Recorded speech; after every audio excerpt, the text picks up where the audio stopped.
नमस्कार। मैं अविनाश रंजन गुप्ता आप सभी का अपने चैनल पर हार्दिक अभिनंदन करता हूं।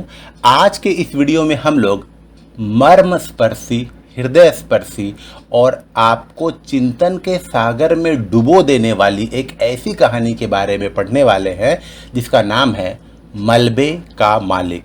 मलबा, जिसे हम लोग अंग्रेजी में डेब्रिज कहते हैं, ये सब जो आप देख रहे हैं यही डेब्रिज है। और इस कहानी के राइटर हैं मोहन राकेश जी। तो शुरू करते हैं इस वीडियो को। देखिए, मलबे का मालिक मोहन राकेश कहानी से जुड़े यहाँ कुछ बिंदु दिए गए हैं जिन पर हम एक एक करके विचार करेंगे। तो सबसे पहले हम लोग आ जाते हैं पाठ के स्मरणीय बिंदु पर। इस पाठ को पढ़ने के बाद हम लोग भारत विभाजन के बारे में जानेंगे, रक्षक के राक्षस बनने की कहानी को समझेंगे, क्योंकि इस पाठ में एक गरीब मुस्लिम परिवार का एक सशक्त हिंदू व्यक्ति पर अथाह विश्वास ही समस्याओं का कारण बनता है। दंगे फसाद का भयानक रौद्र रूप देखेंगे। दंगे फसाद की चपेट में हम लोग देखते हैं कि जो इसके सूत्रधार होते हैं वो तो बच जाते हैं, लेकिन आम आदमी इसकी चपेट में आकर अपना सब कुछ गंवा बैठते हैं। मिट्टी के प्रति लगाव के भाव को समझेंगे। यहाँ मिट्टी कहने का मतलब है मातृभूमि, और मातृभूमि से जो प्रेम होता है वो व्यक्ति के जीवन रहते तक खत्म नहीं होता। अपनों के अलग होने की पीड़ा को जान सकेंगे। भले ही इस दुनिया में करोड़ों लोग हों, लेकिन उन करोड़ों लोगों से मतलब नहीं होता। मतलब होता है तो केवल अपने परिवार के लोगों से ही होता है, और जब अपने परिवार के लोग ही ना रहे तो ये दुनिया बेगानी लगने लगती है। हृदय परिवर्तन अतीत को ठीक नहीं कर सकता। भले ही आपने वर्तमान में बहुत पाप किए, दुराचार किए, अत्याचार किए, और कई सालों के बाद अगर आपका हृदय परिवर्तन हो भी जाता है तो भी आप अतीत में जाकर उसे ठीक नहीं कर सकते। और यहाँ ठीक ऐसा ही रखा पहलवान के साथ होता है। हम लोग इस कहानी में अन्य जानकारियों से भी परिचित होंगे। अब बढ़ते हैं हम लोग दूसरे बिंदु की तरफ, जो है लेखक परिचय। देखिए, मदन मोहन गुगलानी इनका वास्तविक नाम है और पेन नेम मोहन राकेश है। ये बहुत ही पढ़े लिखे थे। इनके पिता वकील थे। ये साहित्य अनुरागी थे। कम उम्र में ही इन्होंने बहुत सारी रचनाएं रची। आप वीडियो को पॉज करके इसका अध्ययन जरूर कीजिएगा। हाँ, मेरे लिए एक गर्व की बात यह है कि ये डीएवी कॉलेज जालंधर में हिंदी विभाग के अध्यक्ष पद पर कार्य करते रहे। मैं भी डीएवी का ही टीचर हूँ। ओके, और इनकी कृतित्व अर्थात इनकी जो कृतियाँ हैं वो यहाँ दी गई हैं। आप इनकी कृतियों का अध्ययन जरूर करेंगे वीडियो को पॉज करके। अच्छा, अब हम लोग बढ़ते हैं अगले बिंदु की तरफ, जो है पृष्ठभूमि। देखिए, मलबे का मालिक कहानी का उद्देश्य भारत पाक विभाजन के समय हुई सांप्रदायिक हिंसा का मार्मिक चित्रण करना है। लेखक ने आलोच्य कहानी के माध्यम से स्पष्ट किया है कि किस प्रकार 1947 में भारत पाक विभाजन के समय घृणा और हिंसा की ऐसी आग भड़की जिसने मानव मानव के संबंधों को जलाकर राख कर दिया। भारत पाक विभाजन के समय मानवीय संबंधों में जो दरार आई उसकी भरपाई संभवतः सदियों तक नहीं हो पाएगी। प्रस्तुत कहानी के माध्यम से कमजोर होती हमारी सामाजिकता और नागरिकता को कहानीकार ने उद्घाटित किया है। बच्चन सिंह जी के अनुसार मलबे का मालिक कहानी भारत विभाजन से उत्पन्न परिस्थितियों पर आधारित है। मलबा उन्माद और वहसीपन का प्रभावी प्रतीक है। अनेक स्मृति बिंबों में उसका तनाव त्रासद हो उठता है। सांप्रदायिक सोच और उन्माद कैसे हमें हमारे ही सामाजिक परिवेश और माहौल में निरंतर कमजोर बासिंदा बनाने का काम कर रहा है, इसका एक सटीक रेखांकन इस कहानी में किया गया है। वस्तुतः खंडित सामाजिकता और कमजोर नागरिकता बोध इस कहानी का मूल भाव और संवेदना है। कहानी का तात्कालिक संदर्भ विभाजन के दौर का भारत है, लेकिन साहित्य का प्रभाव क्योंकि किसी काल विशेष तक ही सीमित नहीं होता, ये कहानी हमें हमारे आज के विभाजनकारी परिवेश और सामाजिक चिंता के साथ भी जोड़ने का काम करती है।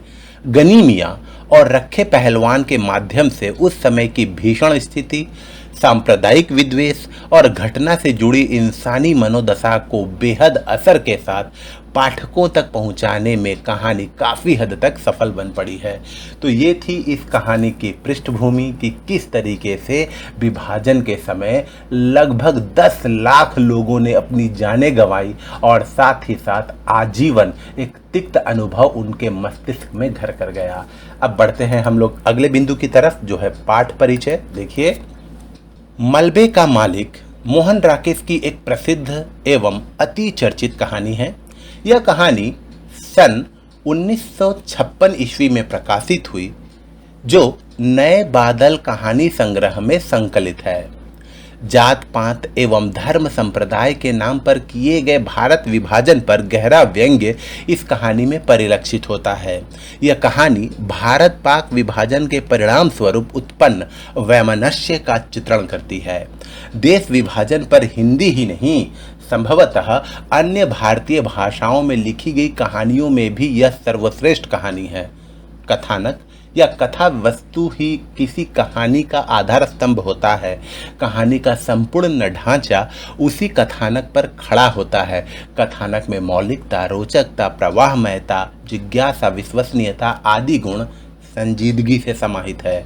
तो ये कहानी हम लोग पढ़ेंगे और सचमुच हमारा हृदय गदगद हो जाएगा और साथ ही साथ बहुत सारे प्रश्न हमारे सामने मुंह बाए खड़े होंगे कि क्या मनुष्य इतना भी नीच बन सकता है। ओके, अब हम लोग आते हैं अगले बिंदु पर, जो है अन्य कहानियां। देखिए, एग्जाम में कभी कभी ये सवाल पूछ लिया जाता है कि मलबे का मालिक कहानी जैसी कोई अन्य कहानी है तो सुझाइए। तो देखिए, देश विभाजन पर लिखे गए उपन्यासों की संख्या भी कम नहीं है। इस विषय पर पहला उपन्यास यशपाल का है, जो है झूठा सच। इसके बाद भैरव प्रसाद गुप्त का सती मैया का चौरा, भगवती चरण वर्मा का वह फिर नहीं आई। 7वें दशक में अनेक उपन्यास छपे, जिसमें आधा गांव और ओश की बूंद राही मासूम राजा द्वारा लिखी गई है। लौटे हुए मुसाफिर कमलेश्वर, तमस भीष्म शाहानी और इंसान मर गया रामानंद सागर की कहानियां हैं। इस प्रकार स्पष्ट है कि देश विभाजन और उससे उपजी यंत्रणा हिंदी कहानीकारों और उपन्यासकारों का प्रिय विषय रहा है। साथ ही साथ मेरे दिमाग में एक और आ रहा है, निर्मल वर्मा की लंदन में एक रात, वो भी विभाजन की समस्या पर ही आधारित है। ओके, अब हम लोग बढ़ते हैं कथानक की ओर। देखिए, मैं मलबे का मालिक कहानी का कथानक, प्लॉट, शॉर्ट स्टोरी, सारांश, सार पढ़ने जा रहा हूं। आप ध्यान मग्न होकर आंखें बंद करके इस वाणी को सुनिए और आप पाएंगे कि ये कहानी आपके मस्तिष्क में सदा सदा के लिए घर कर गई है। मलबे का मालिक कहानी का कथानक, प्लॉट, भारत विभाजन और सांप्रदायिकता के कारण हुई विनाश लीला पर आधारित है। कहानी में वृद्ध मुसलमान गनी मियाँ की आत्म पीड़ा की अभिव्यक्ति हुई है। जब भारत स्वतंत्र हुआ तब अब्दुल गनी का परिवार अमृतसर के बांशा बाजार में रहता था। वह देश के विभाजन से कुछ माह पूर्व लाहौर चला गया था, परंतु उसका बेटा चिरागदीन, पुत्र वधू जुबैदा तथा उनकी दोनों लड़कियां किश्वर और सुल्ताना उसके कहने के बावजूद भी नहीं जाते हैं। उन्हें अपने नए मकान का मोह था, नए मकान से लगाव था, जो उन्होंने बड़े चाव से बनाया था। दूसरा, उन्हें रखा पहलवान का भरोसा था, जिसके उनके परिवार के साथ बड़े मधुर संबंध थे। किंतु विभाजन के साथ ही एक ऐसी विषैली हवा चली कि मानव मानव का दुश्मन बन गया। रखे पहलवान ने मकान के लालच में चिरागदीन, उसकी पत्नी और बेटियों की हत्या कर दी। लोगों ने घर के सामान को लूट लिया, फिर किसी ने उसमें आग लगा दी। अब केवल वहां मकान का मलबा ही शेष रह गया है। रखा पहलवान उस मलबे का मालिक बन बैठा है। 7.5 वर्ष बाद अर्थात इस घटना के 7.5 वर्ष बाद हॉकी का मैच देखने के लिए लाहौर से अनेक मुसलमान अमृतसर आए थे। उनमें चिराग दीन का पिता अब्दुल गनी भी आया था। हॉकी मैच के बहाने वह अपने घर को देखने आया था। अब्दुल गनी जब बाजार बांशा के उस वीरान बाजार में आता है और वहाँ की नई और जली हुई इमारतों को देखकर जैसे भूल भुलैया में पड़ जाता है। इतने वर्षों के बाद भी लोगों के मन से विद्वेष की भावना पूरी तरह कम नहीं हुई है। गनी मियाँ के सामने एक रोते हुए बच्चे को देखकर एक लड़की ने जो कुछ कहा उससे उसके मन में बैठी भावना का पता चलता है। वो लड़की कहती है, चुप कर मेरा वीरा, रोएगा तो तुझे वह मुसलमान पकड़कर ले जाएगा। ये सुनकर गनी मियाँ को बहुत ही बुरा लगा। गनी मियाँ ये सुनकर और दुखी हो जाते हैं कि लोग उसे बच्चा उठाने वाला समझ रहे हैं।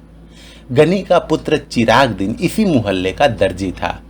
मनोरी नाम का एक युवक गनी मियाँ को पहचान लेता है और गनी के प्रति सहानुभूति प्रकट करते हुए उसे मलबे में बदल चुके उसके मकान को दिखाता है। मोहल्ले का कोई भी आदमी उसे नहीं बताता कि उसके बेटे और उसके परिवार को मकान हड़पने के लिए रखे पहलवान ने मार दिया था। रखा पहलवान अब्दुल गनी के घर के मलबे को अपनी जागीर समझता आ रहा था। गनी जब अपनी बाहें फैलाए रखे पहलवान से मिलने को आतुर होता है तो संवेदन शून्य रखे पहलवान पर कोई प्रतिक्रिया नहीं देख गनी की बाहें उसी तरह रह जाती है। वह अपने पुत्र और परिवार के कातिल को अपना मित्र समझकर दुआएं देकर सेहतमंद बने रहने का आशीर्वाद देकर वापस चला आ जाता है। तो ये था मलबे का मालिक कहानी का कथासार। अब हम लोग चरित्र चित्रण पर आते हैं। देखिए, पात्र एवं चरित्र चित्रण कहानी का दूसरा प्रमुख तत्व होता है। मलबे का मालिक कहानी में पात्रों की संख्या सीमित है, कम है। कहानी में अब्दुल गनी, रखा पहलवान मुख्य पात्र हैं, मनोरी और लच्छा गौण पात्र हैं। सभी पात्रों विशेषतः गनी मियाँ और रखे पहलवान की मनोदशा को अति सूक्ष्मता से अभिव्यंजित किया गया है। कहानीकार ने रखे पहलवान के माध्यम से सांप्रदायिकता के जहर को तथा अब्दुल गनी के माध्यम से मानवीय उदारता को प्रकट किया है। अब्दुल गनी का पूरा परिवार समाप्त हो गया है। उसका रोम रोम अपने परिवार के लिए रो रहा है। अब वह अपने घर के मलबे का भी मालिक नहीं बल्कि कोई दूसरा ही है। वो कौन है? रखा पहलवान। अपने आप को रखा पहलवान मलबे का मालिक समझता है। जिस पर विश्वास हो वही जब विश्वासघात करे, धोखा दे दे, तो कोई कैसे अपने आप को सुरक्षित रख सकता है? ऐसे समाज विरोधी तत्वों को दंगे आदि द्वारा एक सशक्त माध्यम प्राप्त हो जाता है अपने स्वार्थों की पूर्ति करने के लिए। ये ही तत्व दंगा भी करवाते हैं। दंगे के मूल में व्यक्ति की घोर स्वार्थपरता ही है, जहां वह अपने निहित स्वार्थ के कारण दूसरे के जीवन को तुच्छ समझता है और दंगे के बहाने अपने षड्यंत्र में लिप्त होता है। इस कहानी का मूल स्वर भी यही है जिसे रखे पहलवान के चरित्र में देखा जा सकता है। पहले तो वो बड़ा ही अच्छा इंसान हुआ करता होगा। एक गरीब मुस्लिम परिवार उसे अपना रक्षक मानता आ रहा था, लेकिन इस सांप्रदायिक दंगे की आड़ में उस हिंदू रक्षक पहलवान ने उसी परिवार का कत्ल कर दिया जो उस पर आंख बंद करके भरोसा किया करता था। प्रस्तुत कहानी के अंत में कुत्ते का रखे पहलवान की ओर मुंह करके बारंबार गुर्रा कर भौंकना हत्यारे एवं अपराधी की ओर स्पष्ट संकेत है। लेकिन कहानी के अंत में फिर भी गनी मियाँ दूसरों के लिए अल्लाह से दुआ मांगता है, अल्लाह तुम लोगों को सेहतमंद रखे, जीते रहो और खुशियाँ देखो। मनोरी और लच्छा भी कहानी को आगे बढ़ाते हैं। कुत्ता, कौवा और केंचुआ प्रतीकात्मक पात्र हैं। तो इस तरीके से हम लोगों ने चरित्र चित्रण किया रखे पहलवान का, गनी मियाँ का और बाकी जो थे वो गौण पात्र थे। अब हम लोग आ जाते हैं कहानी की जो शैली है उसकी समीक्षा पर। देखिए, कथानक संक्षिप्त है, प्लॉट जो है वो संक्षिप्त है, जिसे क्रमबद्ध घटनाक्रम से उचित विस्तार प्रदान किया गया है। कथानक में मौलिकता, रोचकता, विश्वसनीयता, प्रवाहमयता, उत्सुकता आदि गुण मिलते हैं। कहानी का आरंभ, मध्य और अंत सब प्रभावशाली है। कहानी का अंत नई कहानी के अनुरूप है, जो पाठक के समक्ष अनेक प्रश्नों को छोड़ जाता है। अतः कथानक की दृष्टि से मलबे का मालिक एक सफल कहानी कही जा सकती है। जहां तक शैली का प्रश्न है, मलबे का मालिक कहानी वर्णनात्मक एवं मनोविश्लेषणात्मक शैली में लिखी गई है। कुछ स्थानों पर संवादात्मक शैली का प्रयोग भी हुआ है।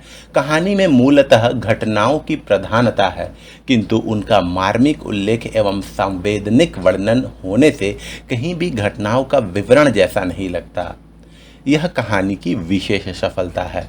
तो अगर हम लोग कहानी के तत्वों के आधार पर और कहानी के शैली के आधार पर इस कहानी की समीक्षा करें तो ये कहानी एक सफल कहानी के रूप में मानी जाती है। अब हम लोग देख लेते हैं रखा पहलवान की मानसिक दशा। देखिए, गनी मियाँ के बेहिसाब भरोसे और आत्मीयता की अभिव्यक्ति से रखा पहलवान के भीतर कुछ ऐसा होता है कि उसके पसीने छूट जाते हैं, मुंह सूख जाता है और रीढ़ की हड्डी को सहारे की जरूरत महसूस होने लगती है। कुल घटनाक्रम इतना ही था कि गनी मियाँ आया था, रोया था और वापस चला गया था। लेकिन इतने भर के बीच ऐसा कुछ हुआ है कि गली में पास पड़ोस के रिश्तों के समीकरण बदल गए हैं। गनी मियाँ के कातर रुदन में गली ने रखा पहलवान की ऐसी तस्वीर देखी है जिसने थोड़ी देर के लिए ही सही उसका रोब, उसका दबदबा खत्म सा कर दिया है। उसके भय और आतंक को उसके प्रति रोष और असहिष्णुता में बदल दिया है।